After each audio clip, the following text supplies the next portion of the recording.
guys, it's Kristen and I am going to show you our morning basket today. First, we have a Jesus Calling devotional. We alternate that with our VeggieTales devotions for girls. So like Monday, Tuesday, Wednesday, Thursday, Friday, Monday, Tuesday. That's how we'll do these. After we read our devotion for the day, we usually skip over to calendar.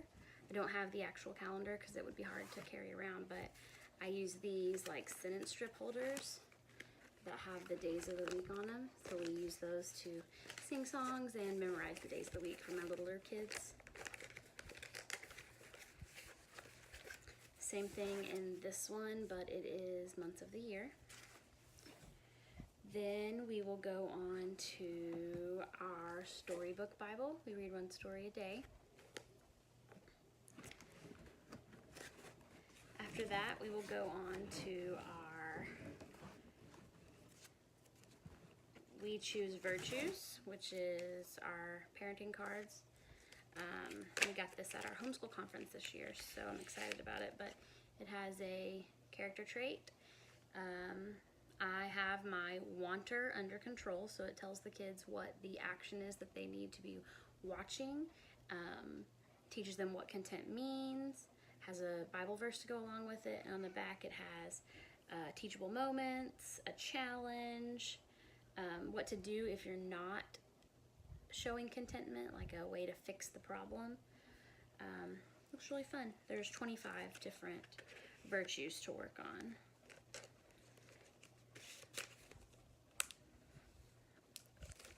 We also have, along with that, because my kids need something to keep their hands busy, so I have the We Choose Virtues coloring book. We have missionary stories from around the world, so we'll read one story about once a week. Some of them are a little intense. I started this when my now 4th grader was a 1st grader, and the very first story ends like many missionary stories do with the missionary become a martyr, and it was a little much for my 1st grader at the time, so we'll try this again now that they're a little bit older. Then we have our read alouds. We are going to be starting. This is our read alouds that happen during morning basket time. I have other books going that we read during meals or that we listen to in the car. So we're reading multiple books at one time, and I can't promise that we won't add more than one book in here at a time because I have our read alouds planned for the whole year. You saw that in my very first video, but the kids will have a mind of their own about books that they want to read, so I'll just add that in and we'll read a chapter of that a day too.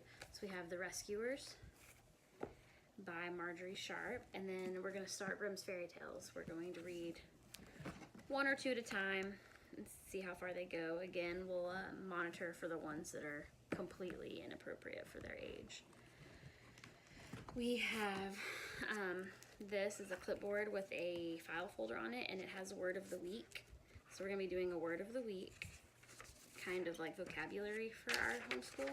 It's just a printable I found on Pinterest. I found it through So Very Domestic. I love her videos, and their word of the week that they do seems very productive, so we're going to do word of the week. We're going to do Mad Libs, just one a day, and maybe more if the other ones want, like if one kid gets to pick all the stuff, then the other one might want to do more. So we'll just see how they like it. It's just a great way to reinforce like the basics of grammar, noun, verb, adjective, plural noun, things like that. So they'll think it's a game while we're having skills. I also have, this is my teacher binder of the Picture Smart Bible, so we're going to work on that. Then I have, towards the end of morning basket, it'll just be like little skill builders. So I have a shoe tying board for all my kids need to work on this, even my oldest still needs to work on tying her shoes. I have I don't even know what it's called, but let's do an easier one. 5 minus 5 equals and then you would turn it to where it says 0 in all of them. 5 minus 5 equals 0. So a good way for them to have fun with their hands while I'm checking some skills. I have some up and coming readers, so I have alphabet cards for the sounds, and it'll have like goat with G, and it tells you other words that have the hard G sound. Bunch of them. I have some gross motor skill cards that I printed from 3dinosaurs.com. That's just anything from like tossing bean bags into a bucket, walk like an animal, walk like a bear, walk like a kangaroo, walk like a seal. Just different things that are hard for you to come up with on the spot, but that you want your kids to be able to practice. And then I have our memory work, which is a printable I created. I just laminated different cards, but it's A, all have sinned and fallen short of the glory of God. So we just have one for every letter of the alphabet that we'll be working on. And last but not least are these little wrap-ups, I think is what they're called. You just start, so this is plus 1. So after you unwrap it all the way, your kid would say, okay, so 3 plus 1 is 4. Then come to the next one, 6 plus 1 is 7. And then on the back, it has little lines. So as soon as they're done doing it, they can check and make sure that their green screen goes over all the lines. And if it doesn't, they instantly know that they've done something wrong and can go back and fix it on their own. I have addition, subtraction, multiplication, and division. So we'll just work on that during our morning time. There'll probably be other things like picture books.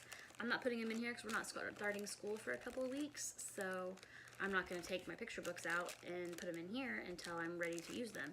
And picture books we might read the same picture books all week. We might read 1 all week and change out 3. It just depends on what they're into at the moment.